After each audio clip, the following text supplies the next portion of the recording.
The biggest career risk that I see mid-career isn't making bold moves, it's quiet stagnation. Let's talk more about this. As someone in mid-career, as someone in talent and coaching, I speak to a lot of people in mid-career.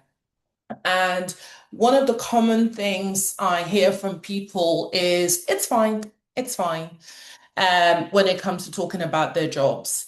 And this usually comes at the end of complaints about their boss, complaints about the environment, complaints about their quality of life and the general dissatisfaction that they're feeling with the job. And then at the end, they say, you know what, it's fine. I've got bills to pay. It's almost as if they're trying to kind of convince themselves.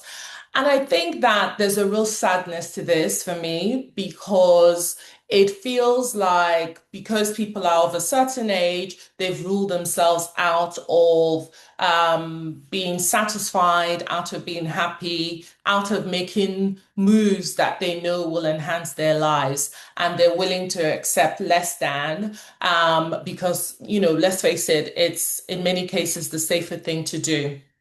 And, I think that I'm an advocate for people leaning into this feeling of dissatisfaction and trying to sort of interrogate themselves to find out where this comes from, why that's important, and what would lead you to greater satisfaction. I think that that's very, very important to lean into, to investigate, and to try to do something about.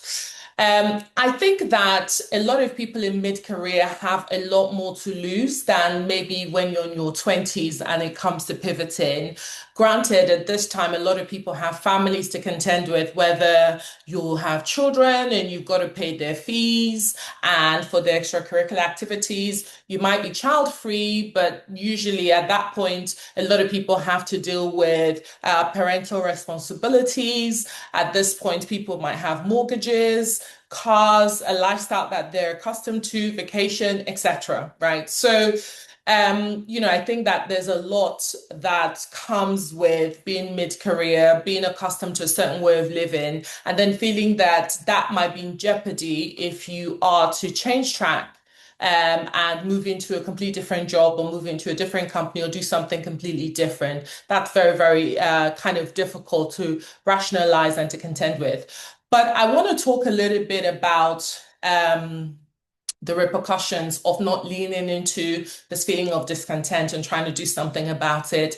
The first thing I'd say is that over time, there are hidden costs. The first is that your skills stop compounding. If you're in a job that you don't like, if you're in a company you don't like, then over time, you're not going to really invest in skills to help you do the job you don't like better. It's counterintuitive. It doesn't make sense. And so you're going to find that overall your skills stagnate. And a lot of people struggle with this where maybe they've been in a job for 10 years, 5 years too long, and they come out in the job market and they're not really being offered the sort of roles that they feel they deserve or the sort of salary they feel they deserve.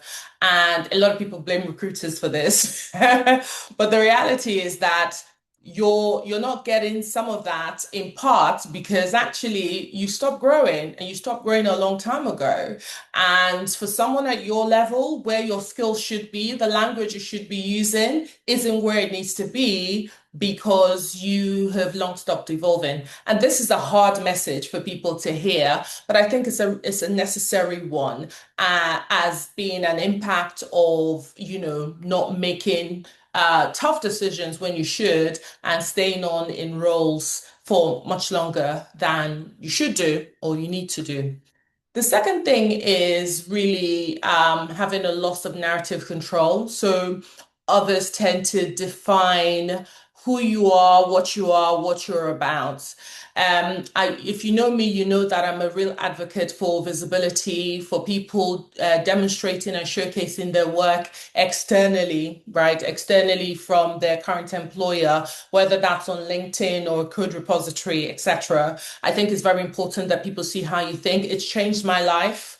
And so I'm a huge advocate for it. And, I think that if you're somebody who isn't really making bold moves in your career and you're stagnant, then oftentimes, you don't want to kind of speak about you don't want to go out and speak about a career that you're tired of, right? That you're willing to kind of move on from. But it then means that you lose control of the narrative about your career, about what you're capable of doing, and that is reliant on others in your industry to kind of do that for you.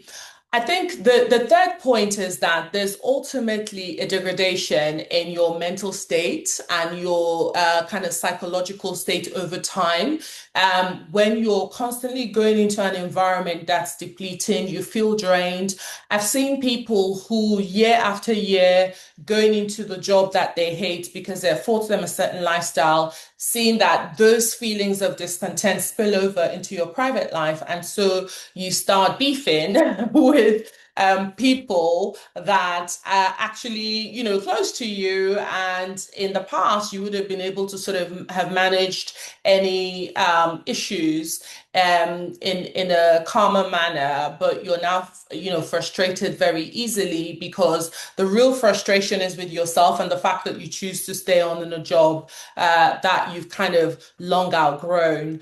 And then the last thing I would say is that for mid-career professionals, being in a full-time job offers a false sense of security. We've seen time and time again that a full-time job doesn't equal security. We saw that, at the start of last year, several big tech firms, Google, Meta, etc., got rid of loads of people. And these aren't companies that are suffering. These are companies that are actually making record profits, but they were able to get rid of swathes of people and ostensibly to refocus their business, their business strategy. In Meta's case, I think they got rid of 600 people from their AI labs and then kind of refashioned that into the super intelligence labs. So, I think if you're one of those people who thinks, you know what, I have a full-time job, I have job security, I have something for you with AI sort of transforming industries, jobs aren't as safe as they used to be. And so you've got to kind of take ownership of your financial security in terms of, and I'm not saying everyone needs to be an entrepreneur. I just think that you need to have your wits about you. You need to be visible. You need to ensure that if you need to, you have the opportunity to be able to make different choices when it comes to your job and your career. So yeah, if you're mid-career, please don't kind of make these mistakes. Don't think that by playing it safe, you're doing the right thing for yourself and your career. In actual fact, you're doing the exact opposite. Hope that's helped. Let me know your thoughts in the comments. Don't forget to like and subscribe, and I'll see you in the next video.